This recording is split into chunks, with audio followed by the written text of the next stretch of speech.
জীবনে একলা থাকতে থাকতে ক্লান্ত হয়ে পড়েছি। তো প্লিজ আপনি এমন কিছু কথা বলুন যেটা শুনলে কিংবা স্মরণ করলে আমার জীবনটা যাতে সুন্দর হয়। তো এরকমই একজন কমেন্ট করেছেন এক দাদাভাই। তো বেসিক্যালি আজকের ভিডিওটা সেই দাদাভাইয়ের জন্য। তো যদি ভিডিওতে বলা আমার লেখাগুলো ভালো লেগে থাকে আপনাদের, অবশ্যই কমেন্ট করে জানাবেন।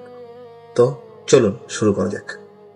জীবনে একলা থাকতে থাকতে খুব ক্লান্ত হয়ে গেছো? মনে হচ্ছে কেউ পাশে নেই, মনে হচ্ছে সবাই খুব ব্যস্ত আর তুমি একলা দাঁড়িয়ে আছো। তাহলে শোনো, যে মানুষ একা হাঁটতে শেখে সেই মানুষটাই একদিন সবার আগে পৌঁছে যায়। আর এটা তোমার শাস্তি নয়, এটা তোমার ট্রেনিং পিরিয়ড। যখন তোমার পাশে কেউ থাকে না, ঠিক তখনই তুমি শিখে যাও কিভাবে নিজেকে সামলাতে হয়, কিভাবে কান্না চেপে হাসতে হয়, কিভাবে পড়ে গিয়েও নিজেকেই আবার একা একাই উঠে দাঁড়াতে হয়। মনে রেখো, নিজের শক্তি আবিষ্কারের সঠিক সময় একা সময়।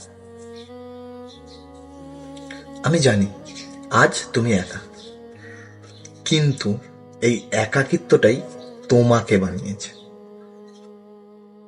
একটা কথা ভাবো তো, যদি সবসময় তোমার পাশে কেউ থাকতো তাহলে তুমি এত শক্ত হতে পারতে? না। সত্যি কথা বলতে, চাপ না থাকলে কখনো হিরে তৈরি হওয়া যায় না, অন্ধকার না থাকলে তারা খুঁজে পাওয়া যায় না। ঠিক তেমনি জীবনে একাকিত্ব না আসলে কখনো নিজের শক্তিটা খুঁজে পাওয়া যায় না।